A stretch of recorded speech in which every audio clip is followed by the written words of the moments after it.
Welcome to another edition of the Inspired Stories podcast, where leaders share their experiences so we can learn from their successes and be inspired by how they've overcome adversity. My name is Anthony Codispoti, and today's guest is Adil Nurgozhin, founding partner at Big Sky Capital VC. His firm is dedicated to guiding early-stage startups towards success through a founder-first mentality. With a $20 million Fund 1, they aim to support entrepreneurs in emerging markets, particularly those building powerful software and tech solutions. And Big Sky Capital has been recognized for its innovative approach, earning multiple accolades and helping founders shape the future of industries like fintech and SaaS. Adil himself brings a wealth of expertise from his previous roles in venture capital and board membership, where he honed skills in deal structuring, risk management, and fundraising. His background includes an MBA from the University of Montana and executive education from INSEAD, focusing on leading digital transformation and innovation. Now, before we get into all that good stuff, today's episode is brought to you by my company, Adback Benefits Agency, where we offer very specific and unique employee benefits that are both great for your team and fiscally optimized for your bottom line. One recent client was able to add over $900 per employee per year in extra cash flow by implementing one of our innovative programs. Results vary for each company, and some organizations may not be eligible. To find out if your company qualifies, contact us today at adbackbenefits.com. All right, back to our guest today, the managing partner at Big Sky Capital, Adil. I appreciate you making the time to share your story today. Good to see you, Anthony. So, Adil, you've had a lot of experience investing and sitting on the boards of different companies. We're talking about Kazakhstan, Singapore, USA. I'm curious, what first sparked your interest in the world of startups? Well, it kind of started all the way down, all the way back to the university and high school when we did all kind of interesting stuff in terms of entrepreneurship experience. Was selling the newspapers on the streets, and it's hard to imagine, and it sounds really, really something maybe you will see in retro movies. But that was it. There was a newspaper named Caravan that was distributed just like that on the streets where the cars were driving, and one of my uncles just bought me like a bunch of those newspapers, like 100 pieces, and said, "Sell all this. Whatever money you make, it's all yours." And then doing, trying to buy wholesale watermelons and reselling those by cutting, all kind of stuff like that. Very emerging markets, very streets, very poor country at the time, where I'm from in Kazakhstan. And that was the early 90s when everyone was doing something just to survive and to put some bread on the table. And that's how we grew up, and we had to move all the time. It becomes a habit and it becomes part of you, and you just continue So it's a doing poor stuff. environment. You guys Early had on, to work hard just to put bread on the table. Why was it you were moving around all the time? Was there a safety issue? but it actually was. I mean, any movie that you could see about Latin America, I guess it's easier to imagine, or any kind of Asian poor countries. It was a very similar story in Kazakhstan at the time. When the Soviet Union collapsed, the country was in very deep crisis. We had inflation of 1,000% per year, and sometimes we couldn't make it to the store with the money that my mom gave me to buy a piece of bread. And I had to ask the shopkeeper to cut it into half because my money was worth half of it. We've gone through that. That's my dad was working in 3 jobs. He comes back at whatever he comes back, and then he takes our old Mazda on the streets and drives all the way until 4 or 5 o'clock in the morning, just to bring something to the table. It was that kind of situation that led to a formation, if you wish, when we have to just move, continue moving. A lot of street fights, very different kind of background we grew up. But then all of a sudden we discovered oil in Kazakhstan, and in whatever 3 years situation changed, everything started all of a sudden developing 11% GDP growth, and the whole thing skyrockets. And within one generation, we saw poverty, we saw crazy money, we saw skyscrapers, and all kind of developments, and it's all in one life. Uh, so it was a lot of change, and then there's no stability, and I guess you kind of get used to it, if that's possible. So, When you used to do how stuff, old were you so when the oil was always. discovered and things started to change very rapidly? So the oil discovered was a long time ago. Soviet geologists did it, but never no one, mm, managed to put it in a capacity of a proper oil field development. Only few companies in the world at the time possessed those technologies, like Chevron, like Conoco, like those big guys. So in 1994 or 95, I don't remember, the first contract was signed with the American company Chevron at the time, and then within another 3 to 5 years, all the rest of them came, like you name it. NI, Italians, ConocoPhillips, Shell, whatever, everyone, British Petroleum, Impex, Japanese, everyone, and everyone started to use. Uh, it's a very, it was at the time very deep kind of oil field when you have to drill very deep, and it has its own complexities because oil is heavy. It's not like Arab Sweet or any Brent or anything like that. It has a lot of sulfur, how do you call it? Sulfuric, was it sulfur? Serum, whatever. It's All thicker. kind of other It's chemicals harder that to makes bring it up very out of the difficult. ground. Yeah. Yeah, it's harder to get it out from there. You need to do the separation work, blah blah blah. Anyway, uh, so those companies start showing up, opening the offices and drilling it and etc. Finally proving it and putting it properly to the balance by the JORC standard or whatever the standards they have in oil and gas, and then finally the country start kind of pulling itself out of the deep shit that it was. Um, I got myself into a scholarship with Kazakh Turkish school that kind of kept me out of the streets uh, because they put us into the boarding school and they taught us English and Turkish and other languages and took care of us. Essentially, it was a charity project at the time by some Turkish How is it foundation. that you qualified? Uh, How did you get in? I was in a regular public school, and then they did all kind of tests on us, which now I remember was way ahead of the time. So if you know what is Gallup test, they did something like that onto us. Not only mathematics, English, and all the science stuff that you usually do on whatever sixth grade, seventh grade, but they also do a proper psychological test and then probably identified the other skills or leadership characteristics or whatever, something. And that was a big chunk of the, uh, you know, decision making process and assessment. And then that's how they identify those kids, I think, because all of our alumni guys are all successful. Not a single person failed in their life. Not a So they single. identified some early traits And in you, said, hey, these people, including Adil, yourself, you're well positioned yeah, for success, you're bright, you have these capabilities, get into this boarding school. That helps to set you up for future success because they're teaching you the foundations of what you need to know. They're teaching you foreign languages. And so yeah, when you leave that school, yeah, how did you eventually find yourself in sort of the world of startups? yeah. So I entered in one of a national university in Kazakhstan, and then but I only studied the first year. I found it very boring. My major was law, and then inside that was an international law minor. I kind of got bored easily out of that stuff. Then we were having a lot of friends who did used car business. We did a lot of import-export operations from China, cheap cell phones, all kind of fake shit that was selling fast and cheap. I say it could take a signal, all right.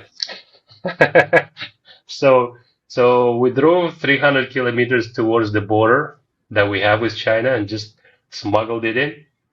took it from the smugglers and then went back to the city and distributed and sold it.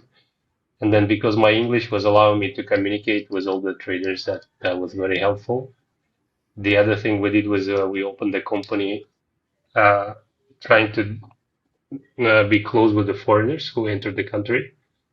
And then in the airport, they have this special hall, like whatever hallway VIP or VVIP, where they pass through all these fancy people coming from oil and gas and some other fancy companies.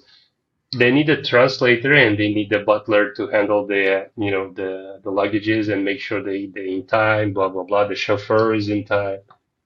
So we organized a company that essentially provided such services. What you do is you remember what this particular dude likes to drink, for instance, a Macallan, and he likes to read the Washington Post. And then he has his own very table, and he comes 5 minutes before the departure, not earlier than that. He has one assistant that comes like 20 minutes before, handles the luggage, blah blah blah, family, lover, whomever. You have to know all the names, and you have to just make sure everyone's happy, put everything in place. And when he shows up, says he talks to you like maybe a second, but then he kind of gets used to you as a part of interior. And when you're not there, he kind of misses you. It's like the bottom on the particular place of the toilet that even if you're half asleep, you still go like push it. And if you don't find it, then something's wrong. Something like that. So you're saying you were the Uh, button or the handle on the toilet? yeah, yeah, whatever. Yeah, toilet door or a hanger that is Yeah. there. Put your hat and you just throw it. It's there. What if I'm not I there? like that So, better. I don't and want to if refer to it, you as a part of a toilet. I think maybe the hat hook might be yeah, better. I don't, I don't mind. I don't really, I don't care. Yeah, and then if they're in a good mood, they close some fancy deal. It just gives like $100 tip, which is like my monthly normal budget uh, to live. That includes rent and my food and whatever, everything, including my fun. So all of a sudden, I start having money. Uh, I hired three of my fellow students, and four of us were serving all these people. Most of the flights were at night. So we work like shifts, 24 hours you work in the airport, you never get out. And then you take a rest one day and then you go another shift. And we usually do doubles because at the peak, when the Lufthansa or KLM or American Airlines or United, somebody lands large, it's impossible to serve all of them and they need attention, those people. Uh, so So that kind of business we did. It brought a lot of money actually. It was pretty good. I bought myself an old used Hyundai at the time. It's pretty happy. We went clubbing, we went dating, burning money So a the first lot. time you It had was money in your fun. pocket, yeah, and I mean, just from the couple of stories that you've It was shared fun. here, clearly there's an entrepreneurial spirit. I Yeah, mean, you're smuggling stuff across the border, cheap yeah, cell phones and yeah, whatnot, yeah. and All kind of shit. yeah, this, Yeah, all kind of and I'm stuff. sure. You, I eventually graduated. I eventually graduated the university. In between, I got a couple other scholarships. State Department was at the time, and Soros Foundation was distributing on a competition base, and the 1 year exchange program student, whatever, sponsored by the taxpayers of the United States of America, pretty much. Uh, and then I got dragged into one of those programs. I somehow won it and they sent me all over to Montana. And I was 18. Oh no, I was 19.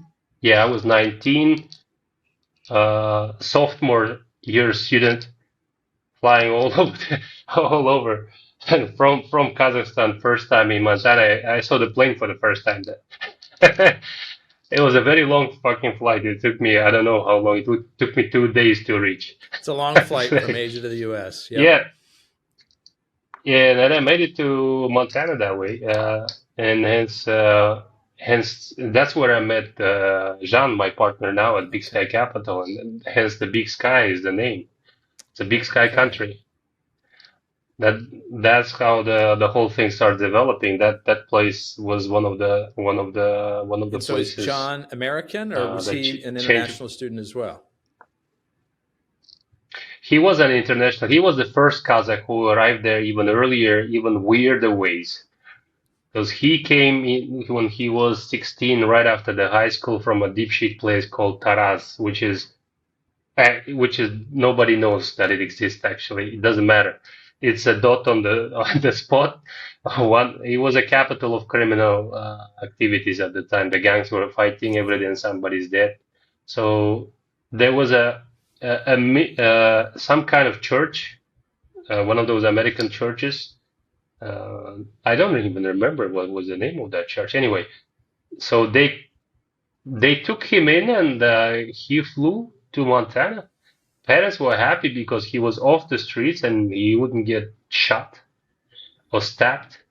So whatever, they sent him off, gave him $200 and fucking go. He went to a high school. The church sponsored that and somehow get into Montana University, and then the story goes from there. And I arrived third year of him being there, or fourth year. By the time he's already applied for citizenship or whatever, something else.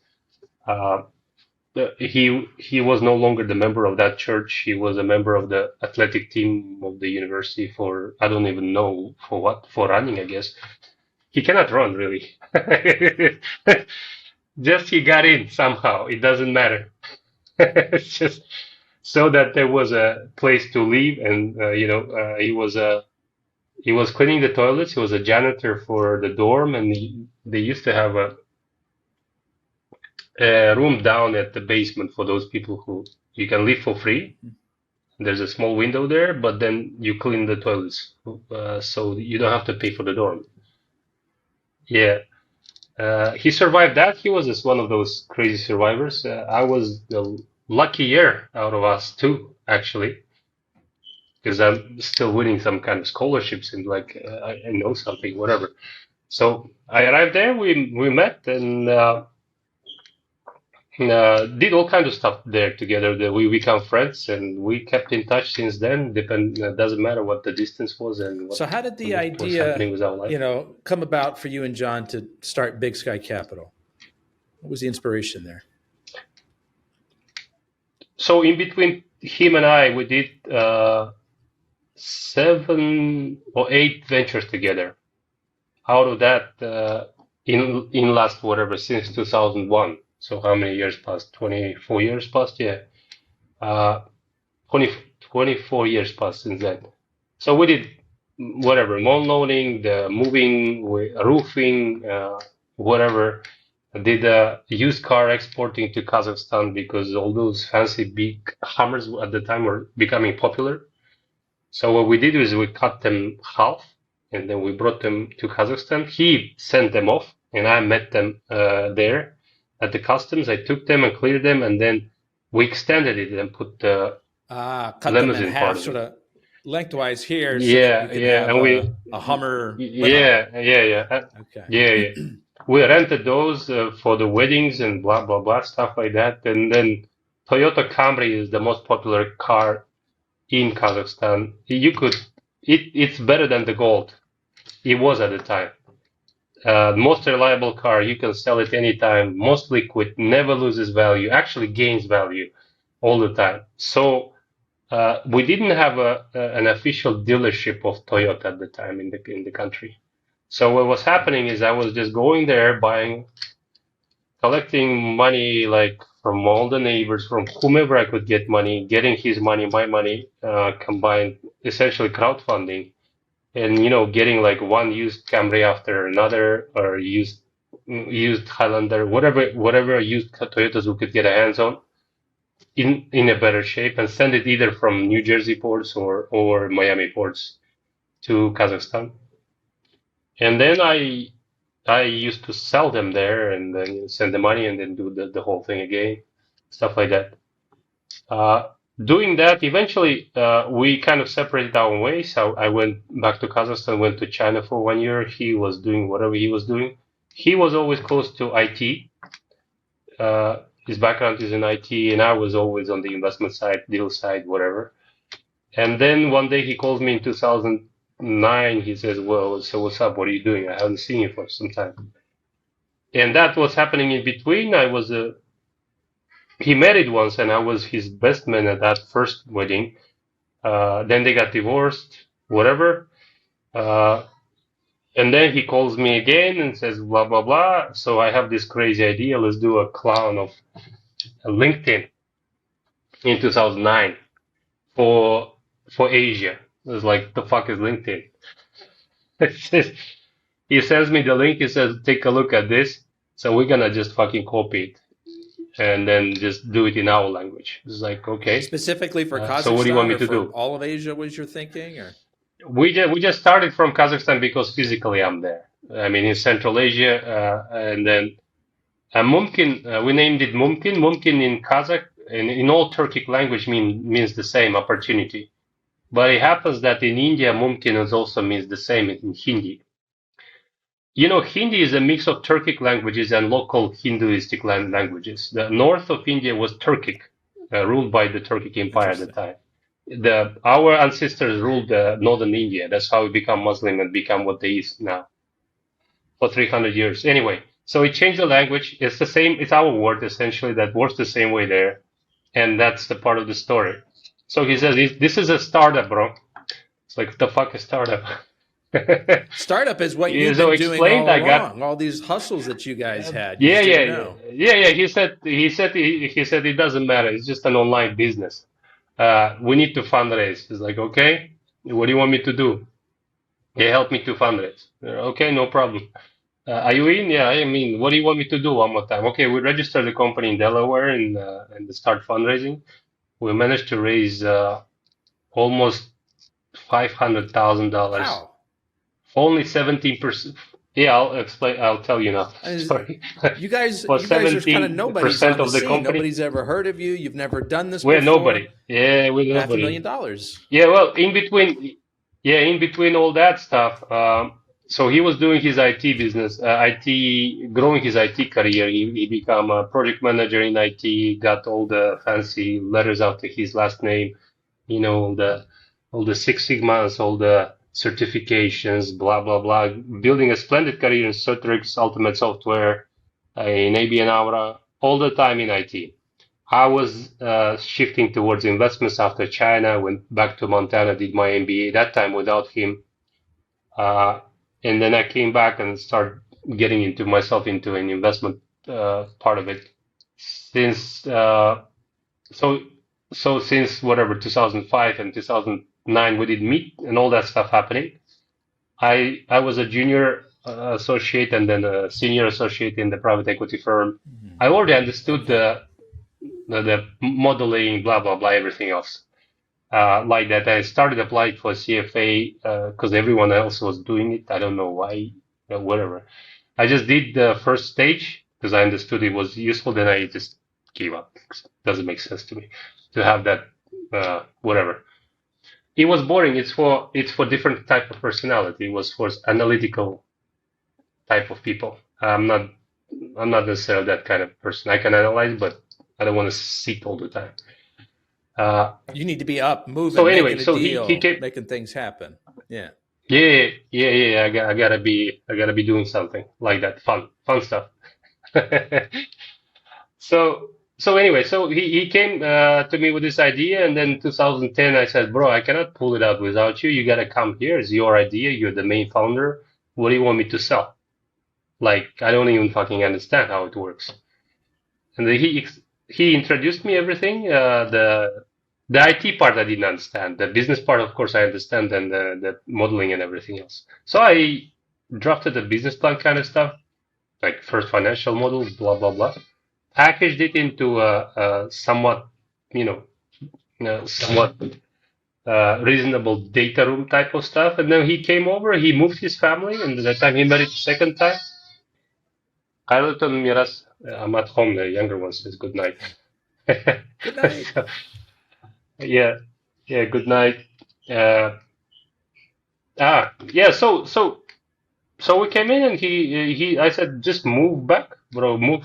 Kazakhstan. You're a citizen already. It doesn't hurt you nothing. You have the right passport. Just come and let's try fundraising. If you fundraise, happen to have some cash, then you stay. If not, then you go back. You do whatever. It's okay. He comes for summer, and I just listed up all and whomever I could get my hands on and start talking to everyone and pitching. Every time we pitch, we just change the presentation, change it. Got through like 300 people, every fucking contact I could get my hands on. We ended up having one Hungarian guy.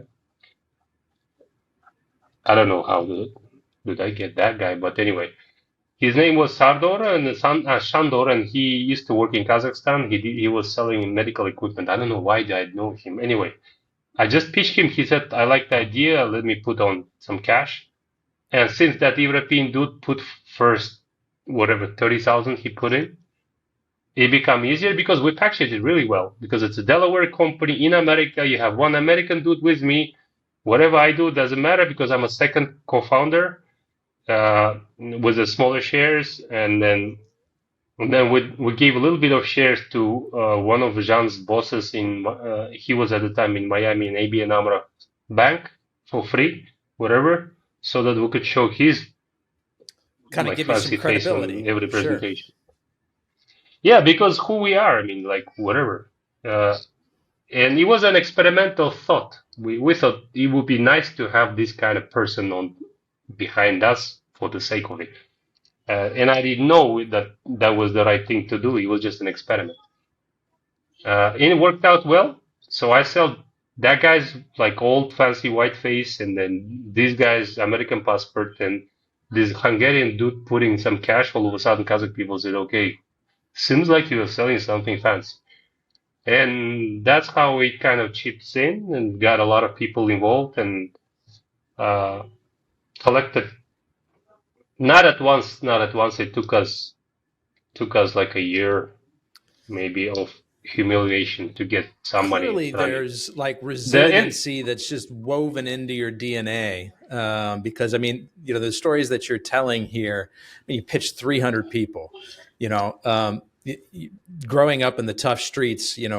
Being concerned for your safety. Just having to cut down like a piece of bread in half because that's because of the inflation. That's all you were able to afford in that moment.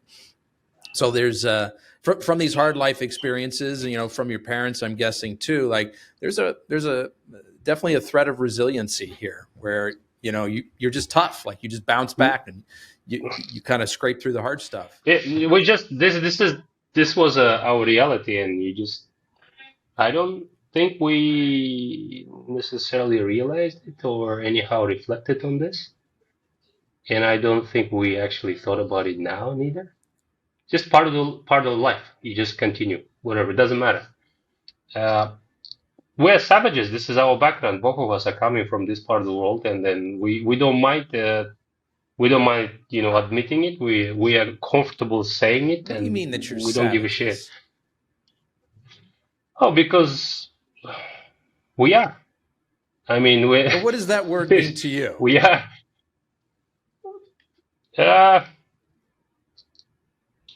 We've gone through all kind of stuff. It doesn't necessarily, and we survived. And the statistics of our generation surviving, and the generation that was like 3-5 years older than us surviving on the street, is like whatever. After that, you don't care anymore. You just continue. We're not polite. We don't care about all the touchy feeling things. All the newly concepts, they don't stick to us because it doesn't matter. End of the day, you show everything by doing. And we don't mind talking to anybody. Like we don't give a shit. I can talk to Bush. I can talk to Trump. I don't care. You're not intimidated. There is no they authority. Don't overimpress you. They're just people. Nah, nothing. It doesn't matter. It just doesn't matter. It doesn't click. There's nothing to land on because I don't have even. It's coming from a level of arrogancy, I guess, and then because we don't know uh, who this person is and what he's done and what was at the time Harvard and whatever, he because we don't know, it was easier for us to just keep moving, if you know what I A mean. little bit, and I also think there's probably an element, and tell me if I'm right here, that I mean, you stared, death in the face. I mean, the upbringing that you're describing here, it's pretty rough. And so after that, it's like, what is there to be afraid of?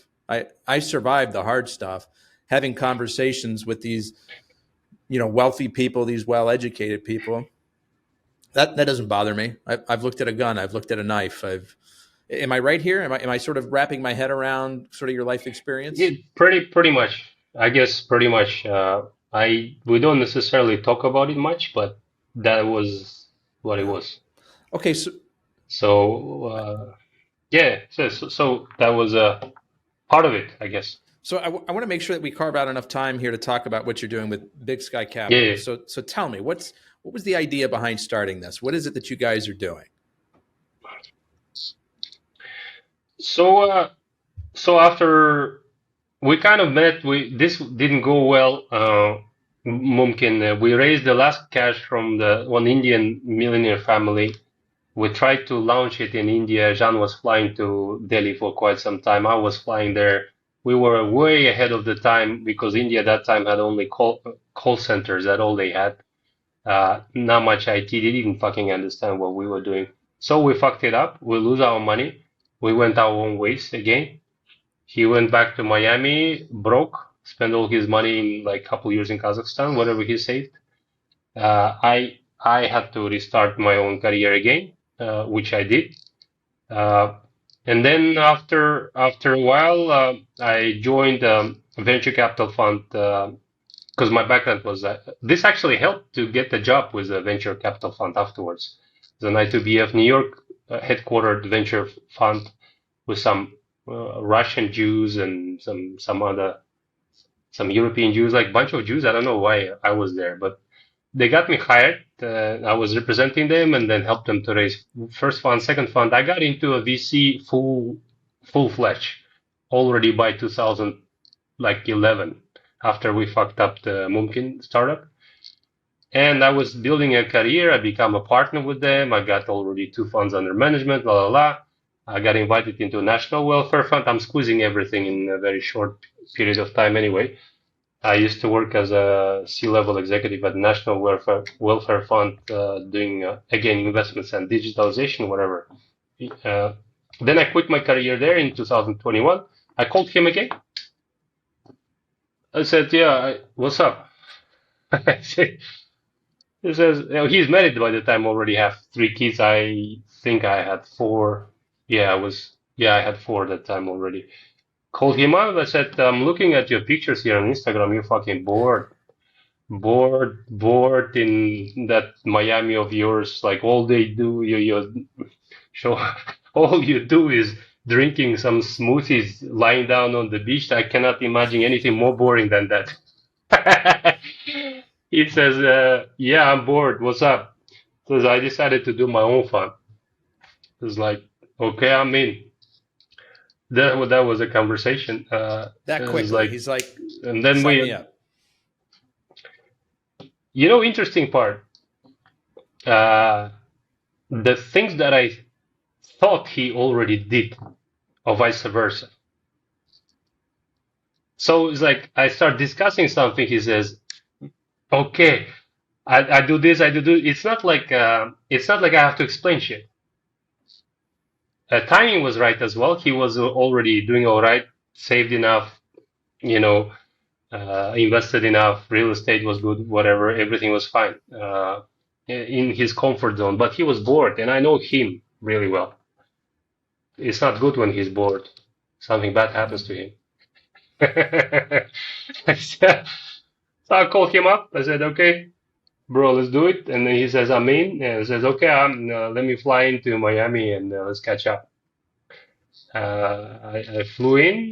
He lives in Fort Lauderdale. I stayed like a week or so. when we drafted the first teaser presentation and etc. Went through all our options in terms of structuring, blah blah blah, everything else, and the name Big Sky Capital came from a Big Sky country where we're Montana. From Montana, because he spent 5 years of his most important time of his life there, and for me it was very important because I also met my wife during my MBA years there. I brought her from there. I spent 4 years there, all in all. He spent like 5 years. That's our country, and it's important. And we like the people there, and every single of them was kind enough to support us, and many of them, and we remember all of them by name. All of them supported us in many different ways. Two people from nowhere, and then many things. Somebody got us a scholarship. Somebody gave us a place to stay. Somebody got us a job. Somebody just took care of us. There's just so many people that took care of us in that particular place, and very kind people, very special place, very honest people, very hardworking people. Some of them were very religious as well, but those are the people who build America. People don't understand who built America. Those people build America. And if you think about it, yeah. So it's important that is where we're from, not only Kazakhstan, but also from there, Montana. and that's our story. Yeah, that's why it's a Big Sky country, and it wasn't even discussed. I said the name will be Big Sky Capital. He says, yeah, okay, I got it. And we start fundraising again. 2021, the worst time to do fundraising. Like it was a stupid idea, actually. Yeah. Just come out from the COVID, and the market shrank and went into the VC winter 22, 23, and we were fundraising all 22, again going through another 300 humiliating meetings. How did you get your first one? Your first investor for Big Sky? It's all our relations and all our human capital, if you wish, our reputation. By the time, close people already, former bosses, high net worth individuals, family offices structured in a way. A lot of them are people who know us for whatever years already. It's like for friends and family, same stuff as startups. Like this is a big message for us. But startups think those VCs are fancy, sometimes rude, sometimes whatever investors and blah blah. But there's this fleur of a fancy investor, some kind of image there. But we're doing the same stuff. We're essentially working in a sandwich environment, if you wish, because we are fundraising on one side and we have to deploy on the other side. And our investors are actually more difficult to deal with. More difficult than the founders. It's not. No, our investors are more difficult to deal with than the typical VCs, because VCs at least know what the fuck you're doing and what is startup and stuff. And our investors have no idea. And there's a lot of education to do, a lot of patience to do, a lot of babysitting to do, a lot of listening to do, and a lot of egos to deal with, and all kinds of stories we have to go through, especially in the beginning. The institutions is another thing. You have to be very patient, very diligent, there's a lot of chasing to do. And it's usually like 2 years of chasing before you close anything from them, maybe sometimes 3 years. So for startups, they need to understand this. This is the message. It's not that easy. We are also entrepreneurs, same way as they are. But we have a pressure from up and we have a pressure from down. And we are right in the middle of it. We don't mind. We enjoy it a lot. That's another thing. We like pain, probably. Because you grew up with so I don't much know, of it, huh? But it's just part of you now. Yeah, probably. Yeah, probably. So what's the investment thesis, Adil? Like what what are you guys aiming to do? What kinds of companies do you look to invest in? Yeah,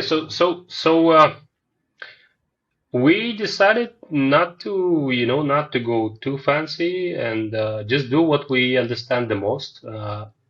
The prior to Big Sky Capital, the funds where I used to work was all B2B.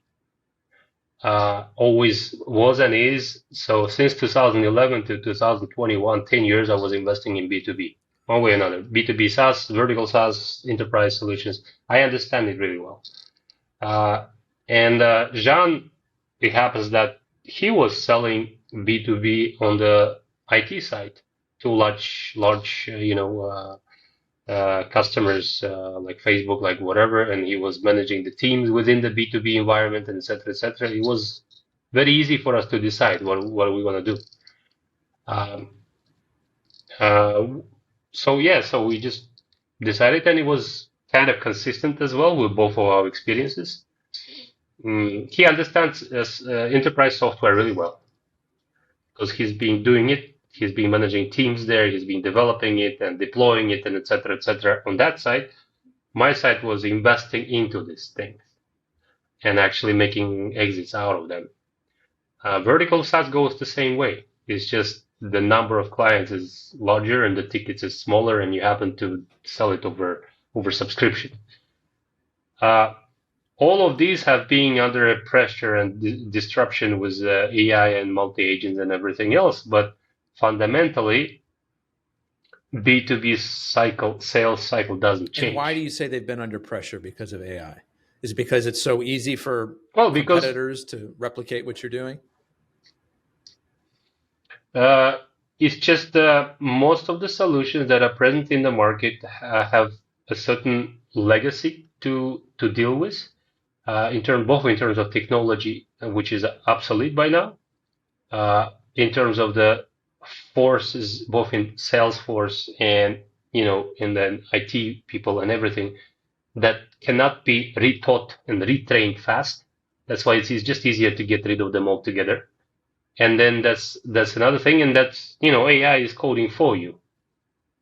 It's designing the architecture for you, in taking care of all the workflow, all the processes for you, and that is a big chunk of the work that you used to do: coding, actually programming, quality checking, making sure the perimeter is safe, blah blah. All that work is already being disrupted now.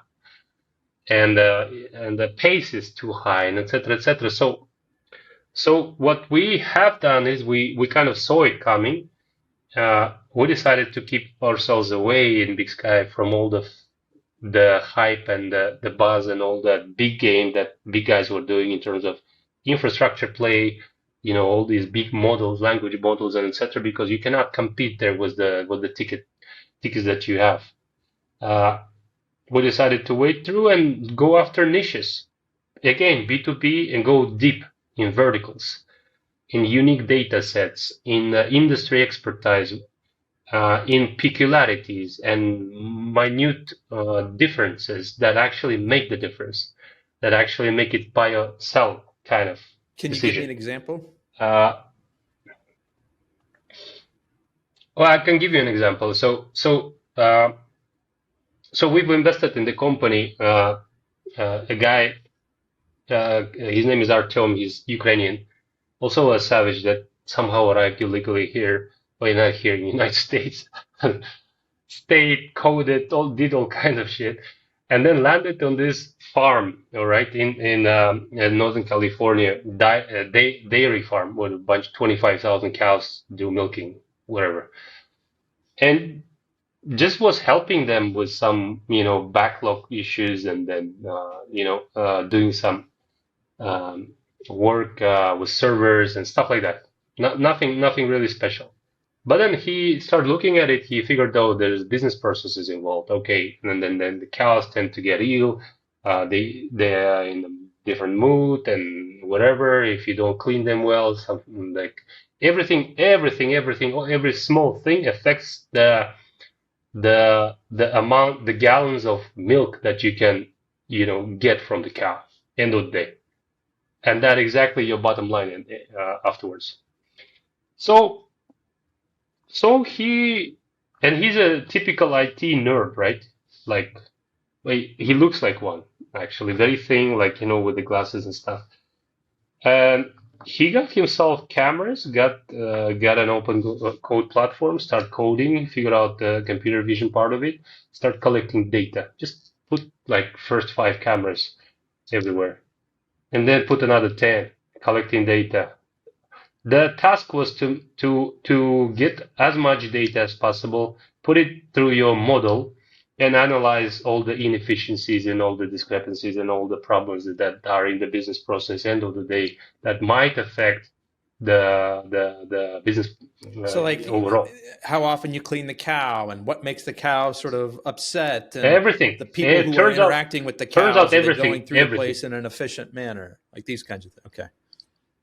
Turns out all that stuff affects, and then in this particular farm, because of the relations that he already built, they allowed him to do it within one kind of box. I don't know how you call this thing, where a certain amount of cows can fit in. And he proved it by the pilot that if you eliminate many places human being, which is actually the problem, and the cause of all the illness, and the cause of violence, and cause of all kind of issues, actually, cow will be happier and it will give you more milk. And he proved it by the numbers that this thing can actually increase your bottom line to 10 to 12%. Wow, that's a lot. Yes, and then yeah, and then he raised money on that. He figured, okay, I'm onto something. The most important part is I looked at his cap table when we found the guy, and we have this advantage, right? We know every goddamn founder from Central Asia, from our part of the world, from Ukraine, from Russia, from Belarus, from wherever. That's our domain. We know all of them. We know how to talk to them. We know their psychology. We know what to do with the busters and whatever. And then usually they're really good technically, strong technical background. They know the product really well, good engineers, really bad communication skills. Like they suck, actually. Just, I don't know. That's the package. You always get the same shit. That's where you guys come in, right? This is part of your skill Ah, set. yes, that's what we do. We communicate, yeah. Yeah. So we got the guy, and I look at his cap table. Turns out uh, all these, Scrooge, greedy uh, farmers and owners chipped in everyone 20, 30K and funded the guy. That's the best funding you can ever get. That's better than VC. That's better than any kind of funding. This is the real industry funding that comes with an expertise, with a network, with all kinds of stuff. So when I saw that, I said, okay, we're in. Doesn't matter. Can you give me like 2 telephone numbers I can talk to? So he gave me this old dude from Wyoming, was a large farm there, and he gave me this original guy from California, whom I talked to. And these guys are third generation farmers that do only one thing for all this time, right? They said, listen, long story short, he saves me money, and my bottom line is growing. I don't know how he does it. I don't understand fuck how he does it. Doesn't matter. He knows this Ukrainian dude. He knows, and it's not only him. They're like a team of people by the time, like whatever, 6, 7 people. Uh, so I said, this is it. I don't need anything else. I don't need to confirm anything. I just what else you need? Here's the first check, and we organize a small round of funding, whatever, first meal, second meal, whatever. Now that is something that AI will never be able to do fast, because there is a lot of industry specific details, knowledge, nuances that comes only with meticulous collection of the data, analyzing it, putting it through all the models, and gives you like at least 2, 3 years of head Yeah, start. that's fascinating. And it doesn't matter how fancy Facebook you are, you can be 10 times whatever OpenAI. It doesn't matter.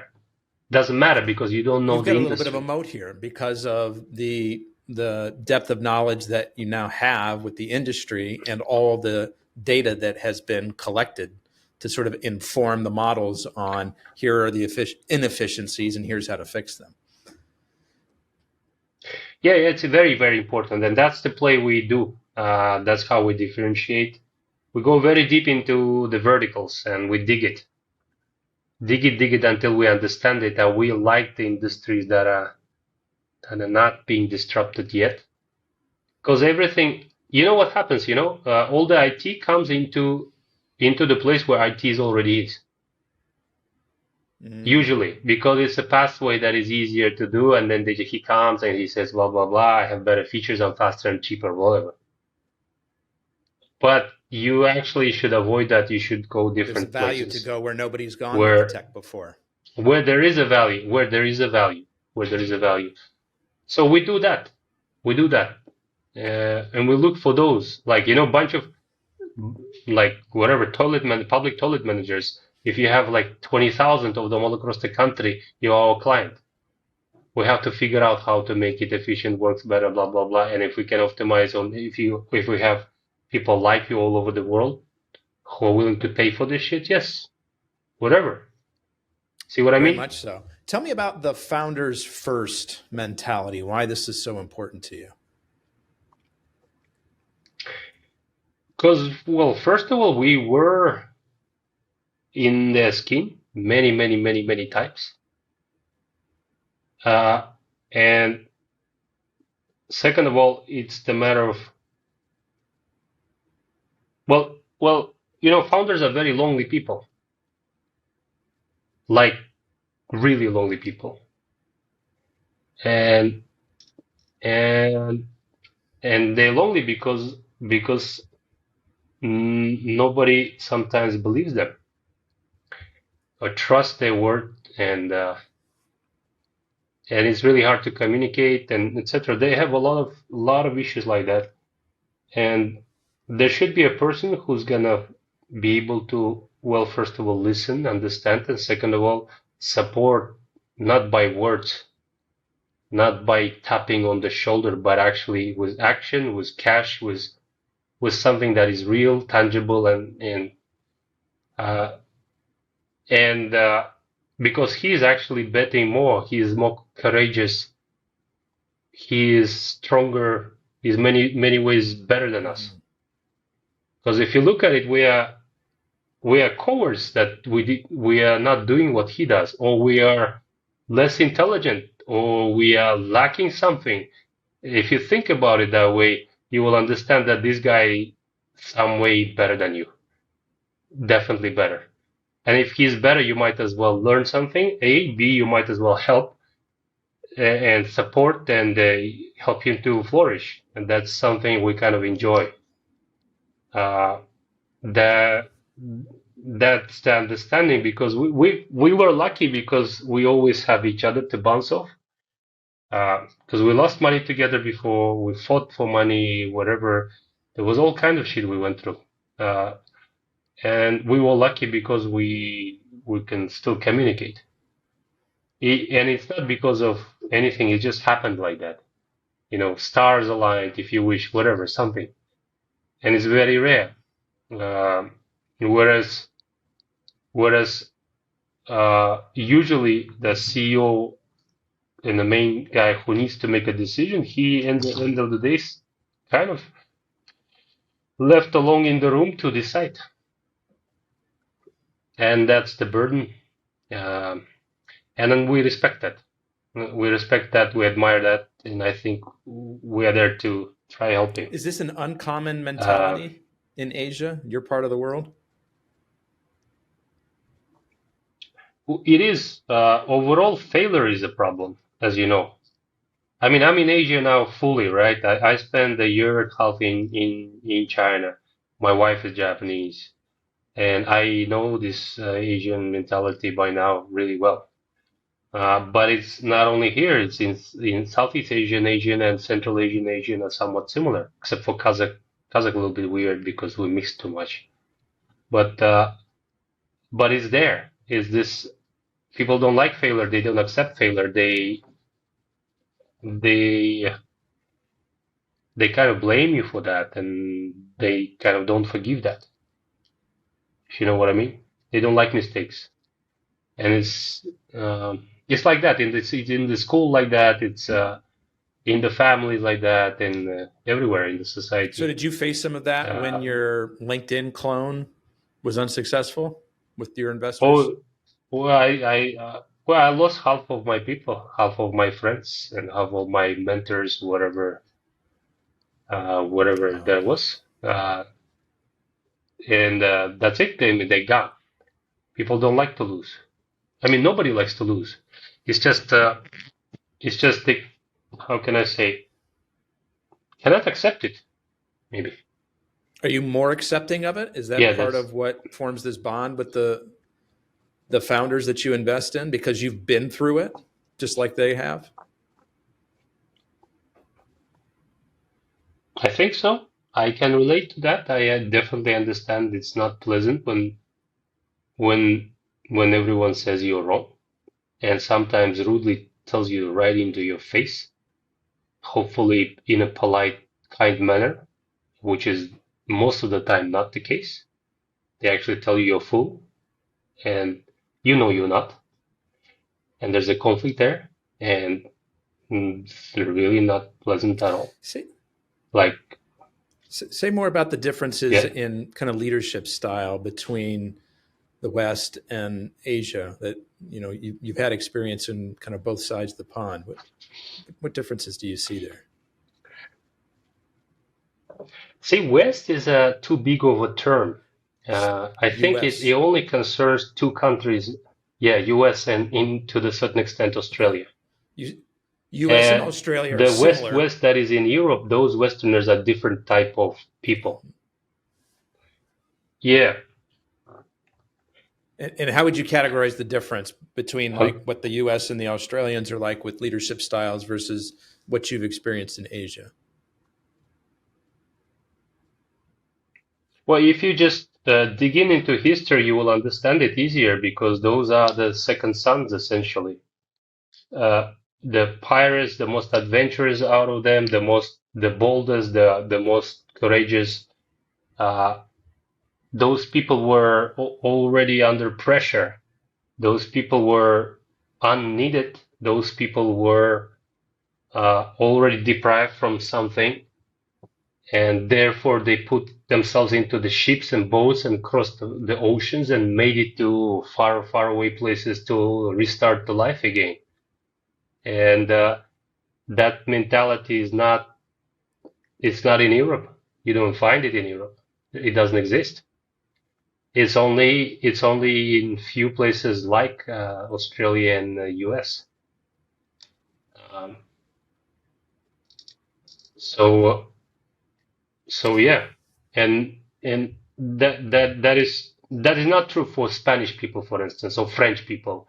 Or I traveled extensively all across Europe. I know those people never move their ass from one place. They're gonna sit there for 7 generations in the same castle if they can, or near the castle, or whatever. They'll be totally fine and happy with that.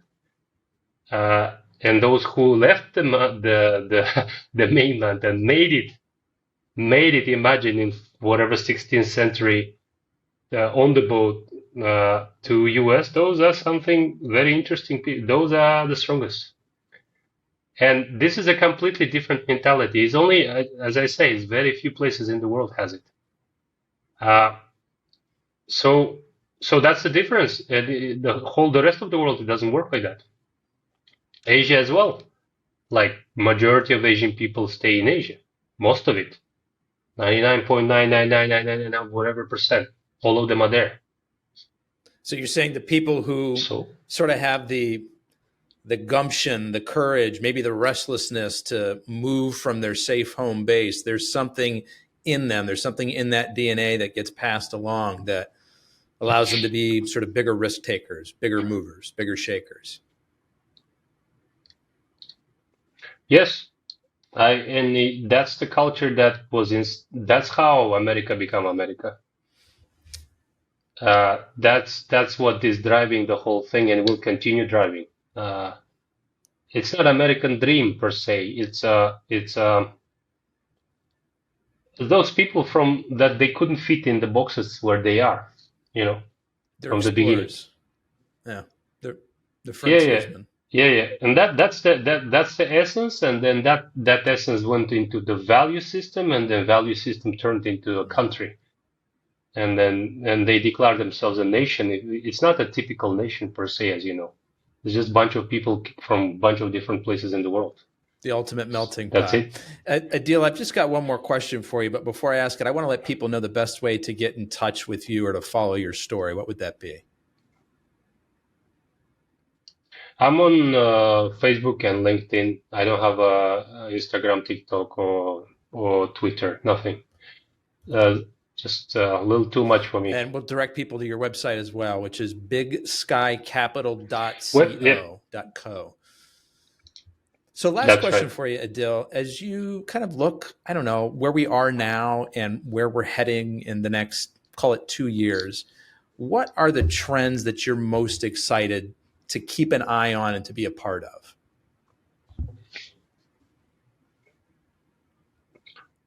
We want to continue investing into our emerging market founders. We can see how the development accelerates so fast that the borders don't matter anything anymore. It doesn't matter. We can see that our founders are competitive from this part of the world, creating really cool stuff, never used the plane. And that is so cool. Like they just sit there, they know already they know all the models, they have a good mathematical skills and etc. And they start doing it from here. And they are competitive already day one. And that's what's driving me a lot. I can see that happening a lot more and more, and that is something we've been kind of working on as a part of the ecosystems in these emerging markets, and drive us a lot because you actually make an impact. 5 years ago, in Central Asia, there was no such thing as venture funds. I created the first three when I was at the National Welfare Fund, and we created the Astana hub, the IT hub.